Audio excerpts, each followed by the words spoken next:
Vultures weren't the only thing waiting for Jonas Callahan that morning. Out on the edge of his property, where the sun beats down without mercy, something was wrong. It was a smudge against the horizon, a gathering of black wings that spoke of death.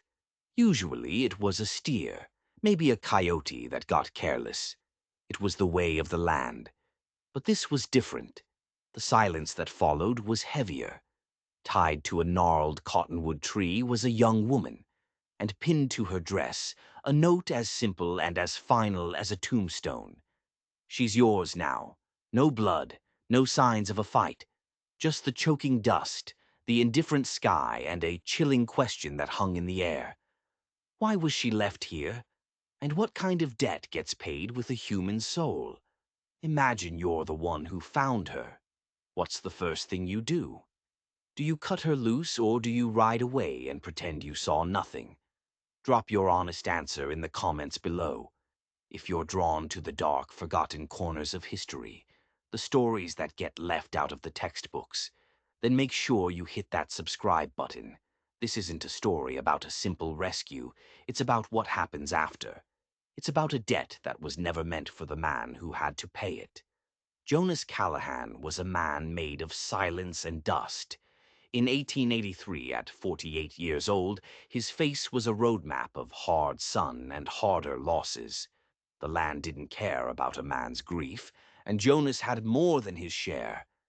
It had been years since the fever took his wife, Sarah, but her absence was a ghost that sat at his table, a quiet weight in the empty side of his bed.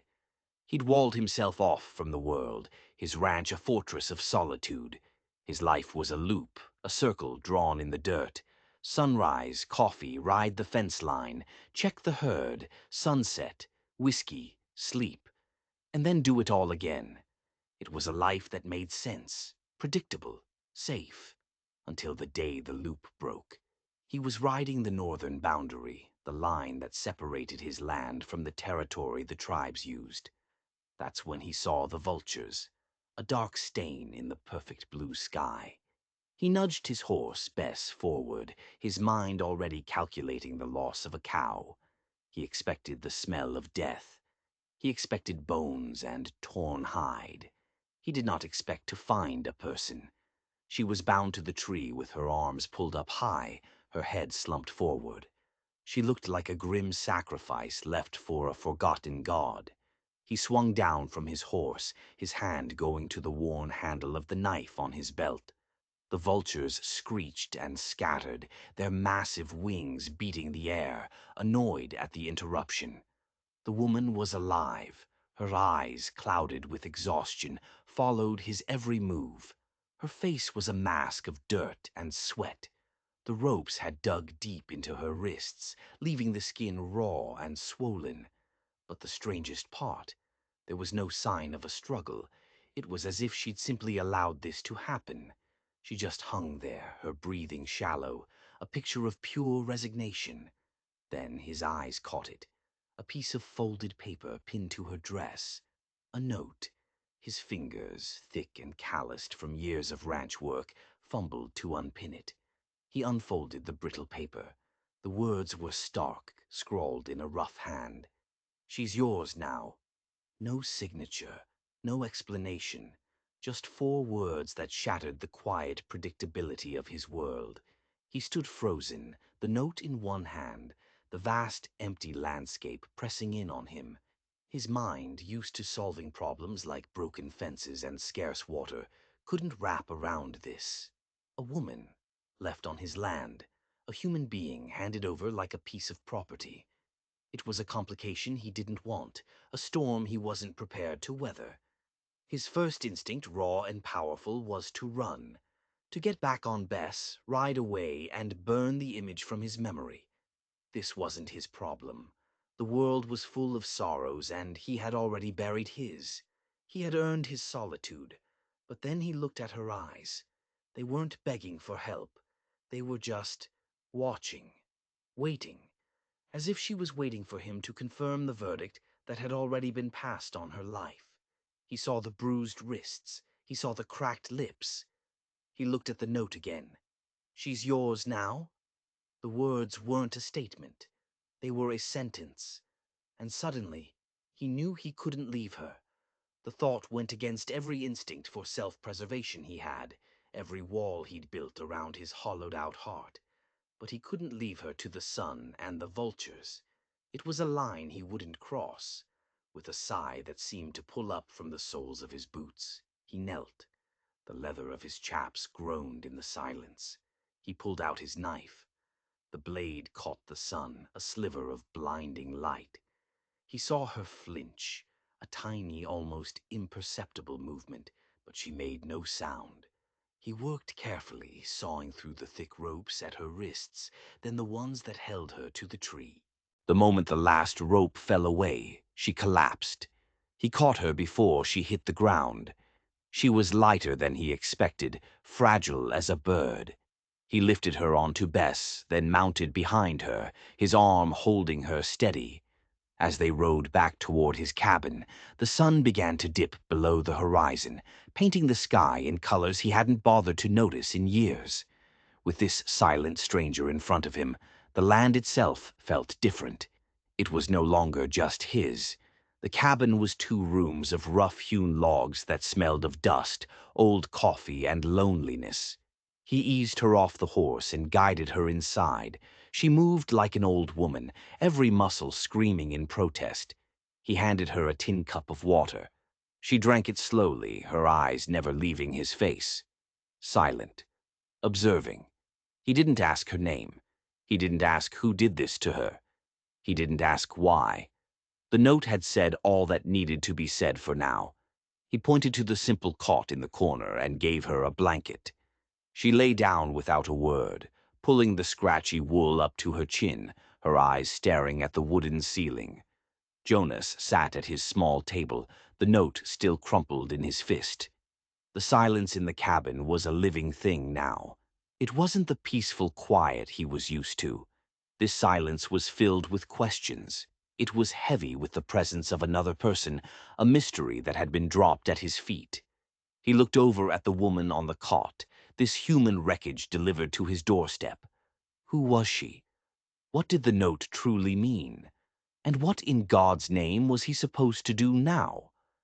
The night fell, dark and absolute, and it brought no answers at all, just the suffocating weight of the unknown. For 2 days the cabin was a tomb. The silence between them was a thick, heavy blanket, smothering any chance of comfort. The woman, he still didn't know her name, spent most of her time on the cot, wrapped in the blanket, watching him. Her gaze was unnerving. It wasn't fearful or pleading. It was watchful, analytical, like a hawk studying its prey. She watched the way he moved, the practiced, efficient way he built the fire, the way his large, rough hands were surprisingly gentle with the kindling. She watched him make coffee, the dark, bitter smell a sharp contrast to the stale air of the cabin. When he went outside, she would sit up and watch through the single dirty window as he tended to his few animals, a couple of chickens and a sad-looking mule. He spoke to them in a low murmur, a softness in his voice that vanished the moment he was near her. He went out of his way to avoid looking at her. It was a deliberate, almost painful effort. When he passed her a plate of beans or a cup of water, his eyes were fixed on the far wall, the floor, the ceiling, anywhere but her face. His shoulders were always tense, hunched as if expecting a blow. Her presence in his space, in his solitude, was like a splinter under his skin, a constant, irritating pressure. He was a man who had perfected the art of being alone, and she was an unwelcome masterpiece of complication. And yet she showed no fear. Her stillness wasn't the frozen paralysis of a terrified animal. It was the patient stillness of a hunter. She was studying him. She was learning his rhythms, his habits, the things that made him flinch. She was a creature of the shadows, and he was the puzzle she was slowly, methodically solving. On the 3rd morning, the tension finally snapped. He was at the hearth, his back to her, pouring coffee into his tin mug. That's when she spoke. Her voice was raspy from disuse, a low, quiet sound that barely carried over the crackle of the fire. "My name is Asha." Jonas froze mid-pour. Coffee sloshed over the rim of the cup, scalding his fingers.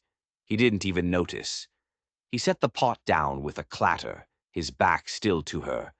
The silence rushed back in, but it was different now. It had been broken.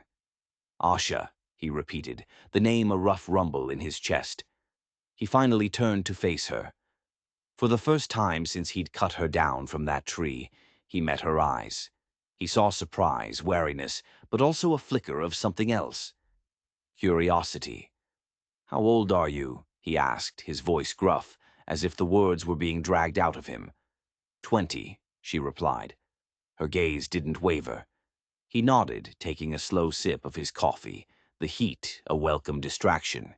He wanted to stop there. He didn't want to know more. But the questions were already forming, demanding answers. He remembered the men who had brought her. He hadn't seen them, but he'd found their tracks. 2 riders. They hadn't just left her. They had left a small sack of flour and a handful of coins on a rock near the tree. A payment. "They told me I was given to you," Asha said, her voice a little stronger now. "Not left. Not abandoned. Given." Jonas said nothing. What was there to say? It was a transaction as brutal and simple as trading cattle, but the coldness of it still chilled him.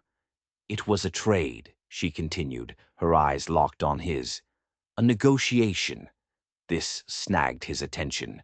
A trade for what? He hadn't negotiated anything. He hadn't given anything in return except his silent, unwitting acceptance.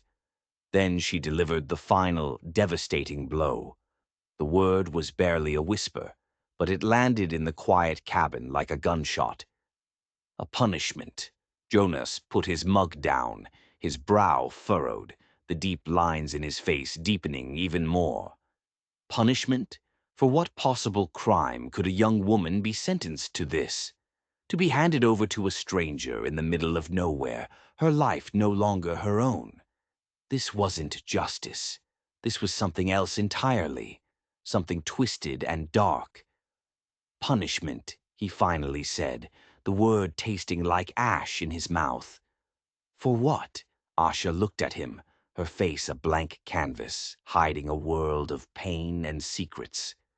She didn't answer. The question hung between them, a terrifying chasm opening up, offering him the first real glimpse into the life that had cast her out, the life that had judged her and found her worthy of this terrible, living sentence. The true nature of her crime remained locked behind those silent, watchful eyes. And Jonas had a sudden sinking feeling that discovering the truth was going to destroy what little peace he had left. The fire spit and crackled, casting dancing shadows on the cabin walls. Asha's story came out in pieces, like she was pulling shards of glass from a wound.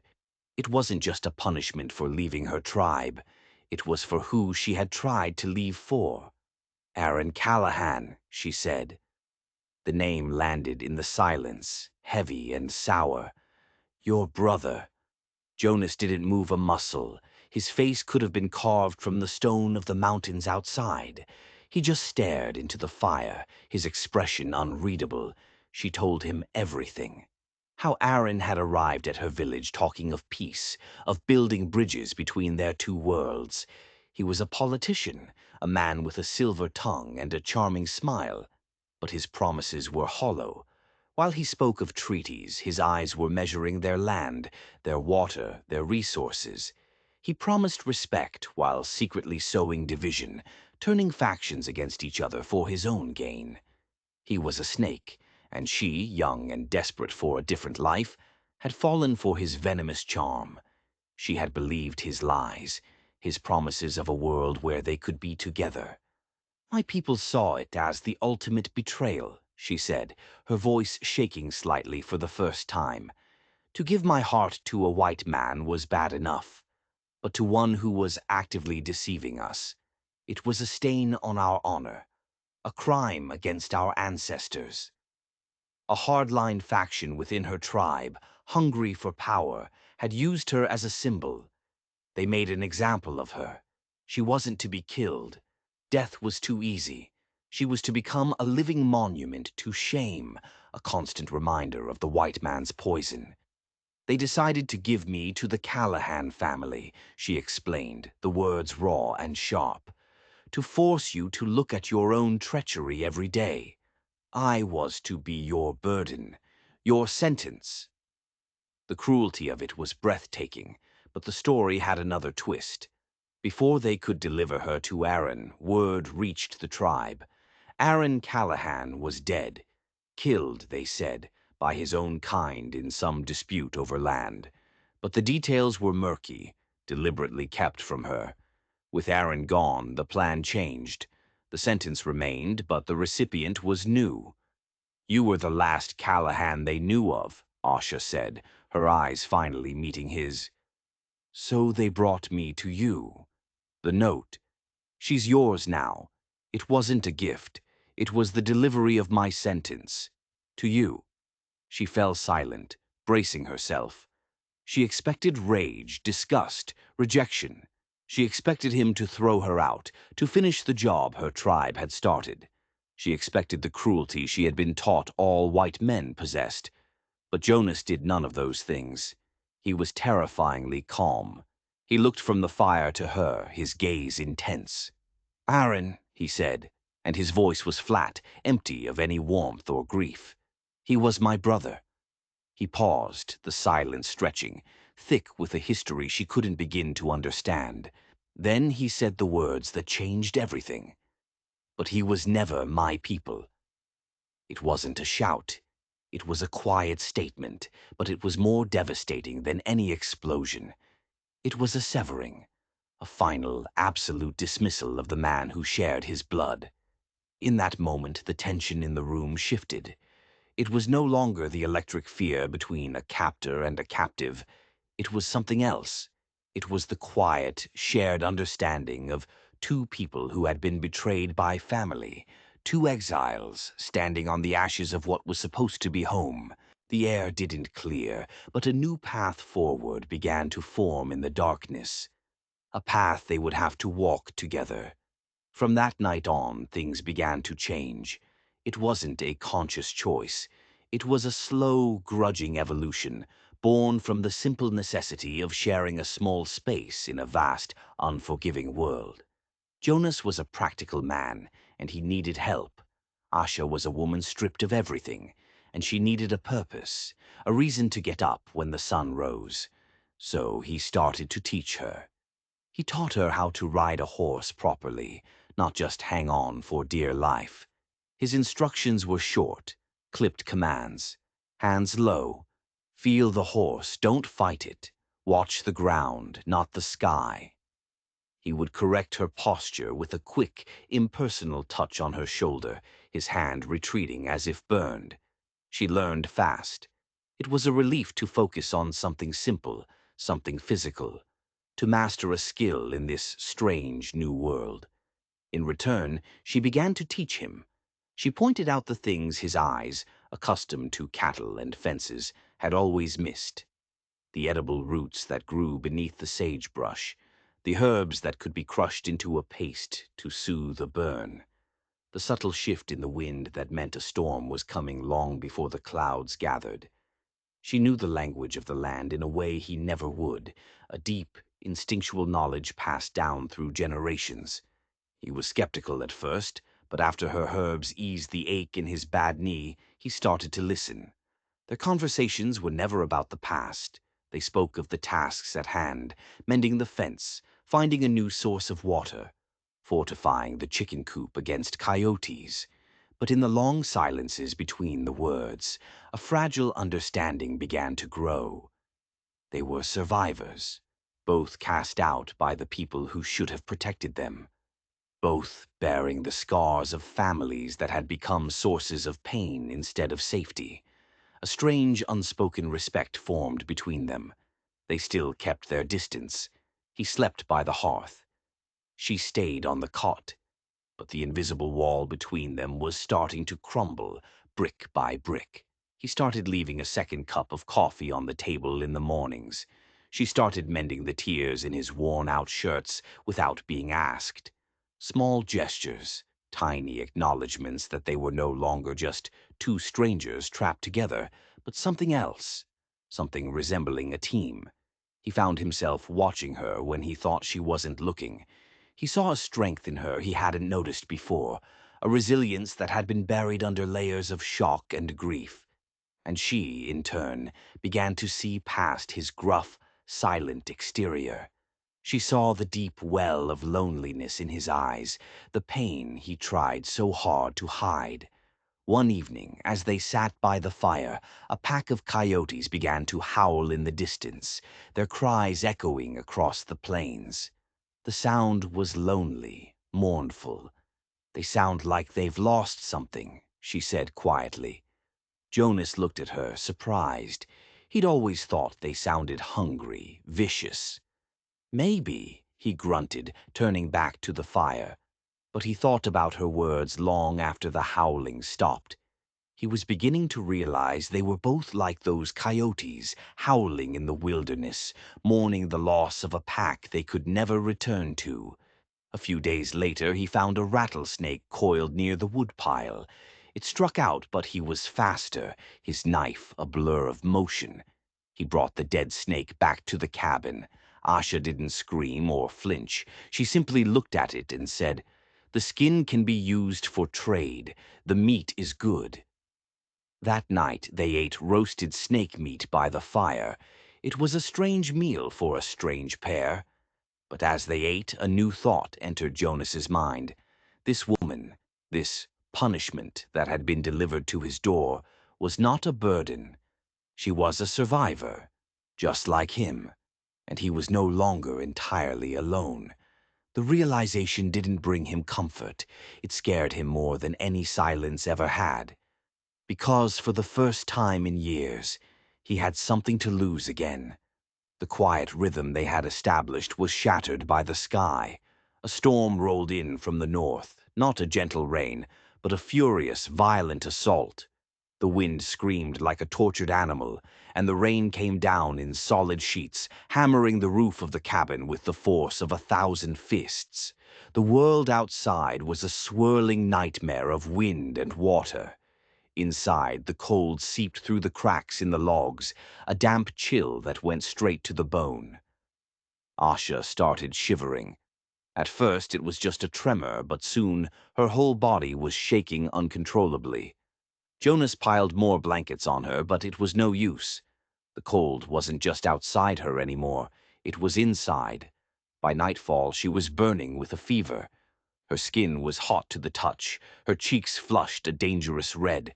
Her breathing came in shallow, ragged gasps.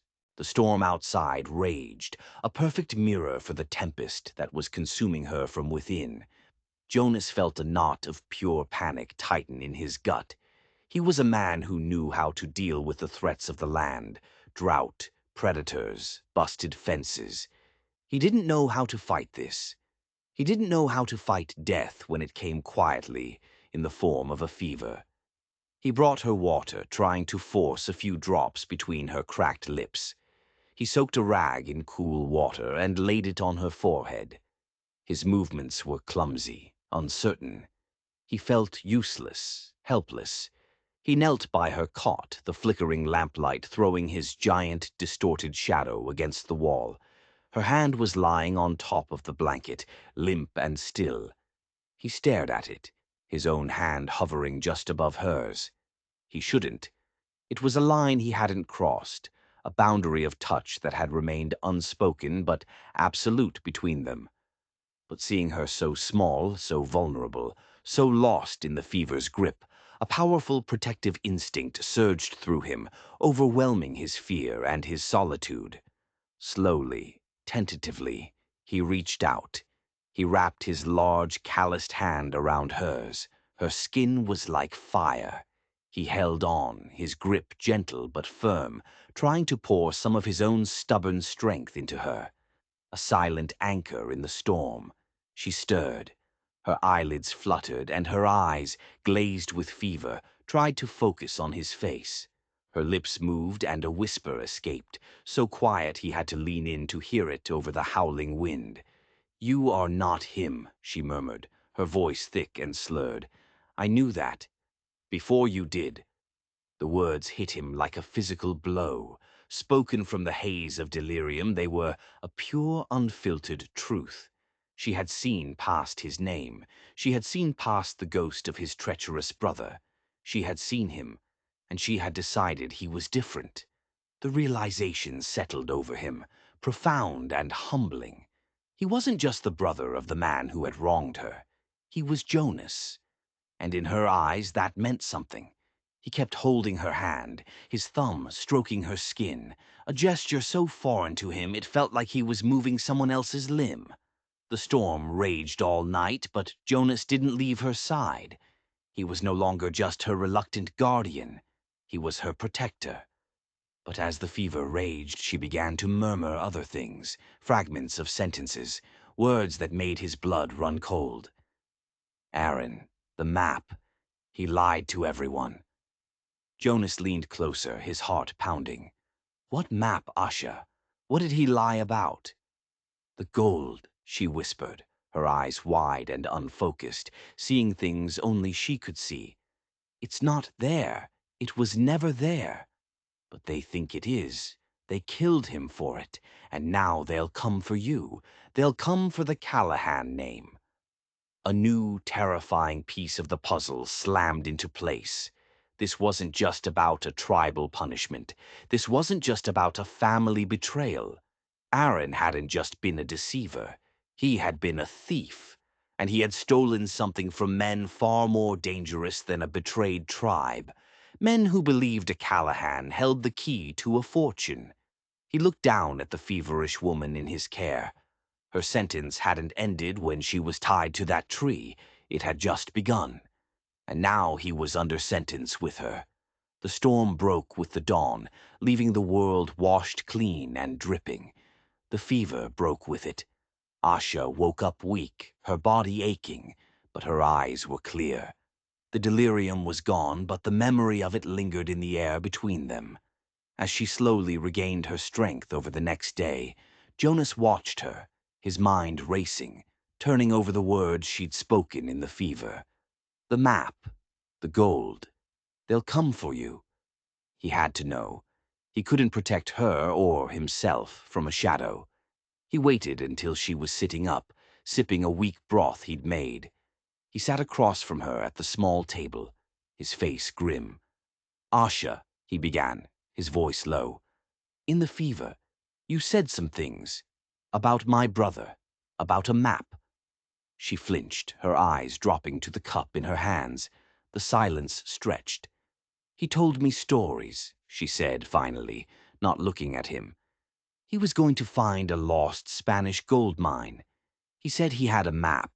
He said it would make them rich enough to go anywhere, to live a life of freedom. It was part of his promise to me. Did you see this map? Jonas pressed. She shook her head. No. He kept it hidden. He was paranoid. He said men were after him. I thought he was just being dramatic. I didn't believe him. But Jonas did. It sounded exactly like his brother. Aaron had always been a schemer, chasing one get-rich-quick fantasy after another, leaving a trail of debt and broken promises in his wake. Where would he hide something? Asha asked, finally looking up, her eyes wide with a new fear. Is any of his stuff here? Jonas's gaze drifted to a dusty, forgotten trunk in the corner of the cabin. It had been there for years, ever since Aaron had left for the last time. Jonas had never opened it. He hadn't wanted any part of his brother's life or his death. Now, it seemed, he had no choice. He dragged the heavy trunk to the center of the room. The hinges creaked in protest as he forced it open. It was filled with Aaron's things, fancy clothes that were completely impractical for this land, half-empty bottles of expensive whiskey, a stack of letters tied with a ribbon. And at the very bottom, tucked inside a hollowed-out book, was a small, rolled-up piece of oilcloth. The map. It was old, the ink faded. It showed a series of canyons and landmarks, many of which Jonas recognized. It led to a spot deep in the Badlands, a place of twisted rock and sheer cliffs, a place where a man could easily disappear. But it wasn't the map itself that made Jonas's stomach clench. It was a note tucked inside the roll. It was from Aaron, but it wasn't addressed to anyone. It was a confession. The map was a fake, a brilliant, detailed forgery he had created himself. The note explained his plan. He was going to sell the map to a group of ruthless investors, take their money, and disappear before they realized they'd been swindled. He was going to cheat them, Jonas said, the words tasting like poison. These men he was dealing with, they're not the kind of men you cheat. They killed him, Asha whispered, the horrifying truth dawning on her. And they must think the map is real. They must think he passed it on, to the only family he had left. Jonas looked out the window at the vast, empty horizon. It didn't feel empty anymore. It felt like it was watching him. They weren't just two exiles hiding from the past. They were a target. The men who had killed his brother were coming. They were coming for a map that led to nothing, for a treasure that didn't exist. And they wouldn't stop until they got it. He looked at Asha. The fear in her eyes was a mirror of his own. Their fragile peace was gone, replaced by the certainty of violence. He rolled up the fake map and tucked it into his shirt. "We need to prepare," he said, his voice hard as iron. The cabin was no longer a shelter. It was about to become a battleground. The waiting was its own kind of torture. Every shadow seemed to stretch a little too long. Every gust of wind sounded like the hoofbeats of approaching horses. Jonas and Asha worked in a tense, focused silence. He checked his rifle, cleaning and oiling it until the mechanism was smooth as butter. He counted his cartridges, the brass casings cool and heavy in his palm. He boarded up the small back window of the cabin, leaving only a narrow slit to see through. Asha, surprisingly, fell into the role of a soldier just as easily. She sharpened Jonas's knives until they had a razor's edge. She filled every bucket and pot with water. And she showed him how to make small, silent traps around the cabin, using rope and sharpened sticks, things she had learned as a child. They were no longer a man and his ward. They were partners. Two wolves backed into a corner, ready to fight. 3 days after finding the map, they came. Jonas saw them first, two riders cresting the ridge to the east. They weren't trying to be subtle. They rode slowly, confidently, like men who owned the world and everything in it. "They're here," he said, his voice flat. Asha came to stand beside him at the window, her face pale but her eyes steady. There was no fear in them now, only a cold, hard resolve. The riders stopped about 100 yards from the cabin. One of them, a big man with a thick beard, cupped his hands around his mouth and shouted, "Callahan, we know you're in there. We just want what's ours. Send out the map your brother stole, and we'll be on our way." Jonas didn't answer. He knew it was a lie. They wouldn't leave a witness. "They think Aaron gave you the map," Asha whispered. "This is their last loose end." "Let 'em think it," Jonas said, raising his rifle. He rested the barrel on the windowsill, took a deep breath, and aimed. He wasn't aiming for the man. He was aiming for the horn of his saddle. He squeezed the trigger. The rifle's roar filled the tiny cabin. Outside, the saddle horn exploded into splinters. It was a warning shot, a message. "I can hit you. Don't come any closer." The riders spurred their horses back, taking cover behind a rock outcropping. The silence returned, heavier and more menacing than before. The waiting game had begun. The sun beat down, turning the cabin into an oven. Hours crawled by. Jonas and Asha took turns watching, their muscles aching with tension. They didn't speak. There was nothing left to say. The sun began to set, painting the sky in fiery streaks of orange and red. That's when the shooting started. A bullet slammed into the log wall next to the window, showering Jonas with splinters. He fired back, aiming for the flash of their rifles. It was a deadly dance. Fire and take cover. Reload. Fire again. The cabin, his fortress of solitude, was being torn apart around him. Bullets punched through the thin walls, shattering the few possessions he owned. A tin cup on the shelf exploded. A bag of flour burst, filling the air with a white haze. Night fell, but the attack didn't stop. The rifle flashes were blinding in the darkness. One of the men tried to circle around the back.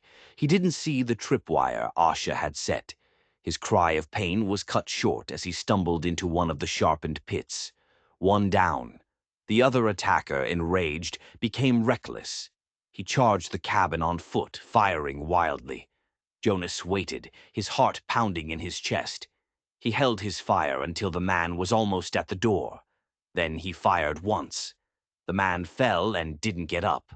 Silence.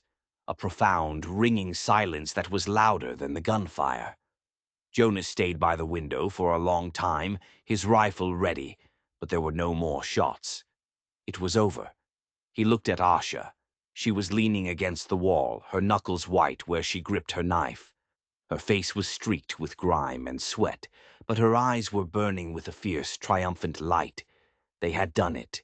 They had survived. He walked outside, the cool night air a relief after the stifling heat of the cabin. The two bodies lay still in the moonlight. He searched them, his movements methodical. On the bearded man he found a leather pouch. Inside was a handful of gold coins and a letter. The letter was from a third partner, the man who had funded their expedition. It described Aaron's swindle in detail and ordered them to retrieve the map from his brother, Jonas Callahan, and then eliminate the problem permanently.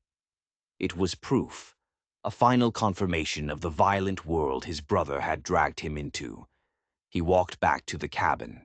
Asha was standing in the doorway, watching him. The battle had changed them. It had forged their strange alliance into an unbreakable bond. They had faced death together and walked away. He held up the letter. "It's over," he said. "It's finally over."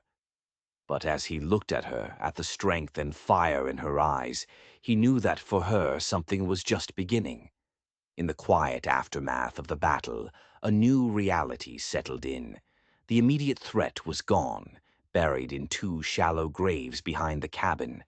But the violence had left its mark, not just on the bullet-riddled walls of the cabin, but on them. They had been tested by fire, and the people who emerged from the smoke were not the same ones who had entered. The bond between them was now something solid and real, forged in shared danger and cemented in survival. But with the danger gone, the reason for her to stay was gone too. The cabin, which had been a refuge and then a fortress, now started to feel like a cage again. Asha felt it most acutely. She had been a victim, a sentence, a target. Now, for the first time, she was none of those things. She was just Asha, and she needed to find out who that was. A few days after the gunfight, she told him. They were sitting by the fire, the way they always did, but the silence was different. It was no longer tense or awkward. It was comfortable. "I have to leave, Jonas," she said, her voice quiet but firm. He didn't look surprised. He just nodded slowly, his eyes on the flames. He had known this was coming. He understood. This place, this life of solitude, was his choice. It wasn't hers. To keep her here now would be to make her a prisoner all over again. This wasn't an escape. It was a graduation. "Where will you go?" he asked, his voice gruff to hide the sudden sharp ache in his chest. "I don't know," she admitted. "West, maybe.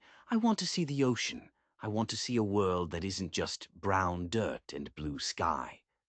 He accepted it with a quiet dignity that was a testament to how much he had changed. The old Jonas would have raged against the intrusion on his solitude. The new Jonas understood that some birds weren't meant to be caged. He spent the next day preparing for her departure. He saddled Bess, his best and gentlest horse. He filled the saddlebags with dried meat, a full water skin, a warm blanket, and a compass. He did it all with a silent efficiency, his actions a final, unspoken gift. At dawn, as the first light bled across the horizon, he handed her the reins. The air was cool and crisp. "This land," he said, looking out at the endless plains, "it may not be a home, but it's not a prison either. Not anymore. For either of us," she added softly. Her hand brushed his as she took the reins. It was the first time they had touched by choice, not by necessity or by accident. A brief, electric moment that said more than words ever could. She mounted the horse with a grace and confidence he had taught her. She didn't look back at the broken cabin. She didn't say goodbye.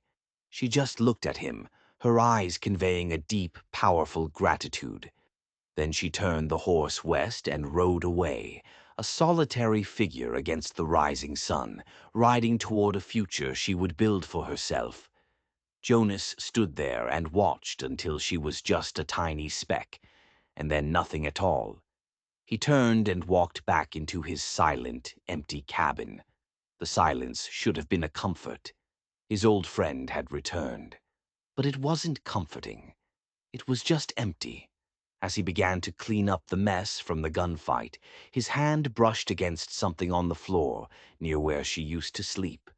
It was her knife, the one she always kept with her. She must have forgotten it. He picked it up. His thumb traced the smooth, worn wood of the handle, and then he felt it. Carvings. Rough, new letters scratched into the wood. He held it up to the light of the window, his eyes narrowing to read the words. "You gave me back to myself." A smile spread across Jonas Callahan's face, a real, genuine smile that reached his eyes and softened the hard lines carved there by grief and time. It wasn't a thank you for saving her life. It was a thank you for letting her find her own. It was an acknowledgement of the true gift he had given her. Not safety, but freedom. He looked at the cabin door where the original note, the one that had started it all, was still tacked to the wood. "She's yours now." He finally understood what it meant. She was never his to own. She was his to set free. He left the note where it was, a monument to a past that was finally, truly over. He was alone again in his fortress of solitude, but for the first time in a very long time, he didn't feel lonely. This story from a dark and dusty corner of 1883 is about more than just survival. It's about the choices we make when we think no one is watching. In a world where life was cheap and the rules were written in blood, two people bound by the crimes of another chose not to be defined by their pasts. They chose to find strength not in revenge, but in resilience. It makes you wonder, doesn't it? What does it truly mean to be free? Is it the absence of chains, or is it the strength to break them yourself? Let us know what you think in the comments below. And if this story of the Old West resonated with you, and you want to explore more tales of justice and survival from the frontier, make sure you hit that subscribe button. Thanks for watching.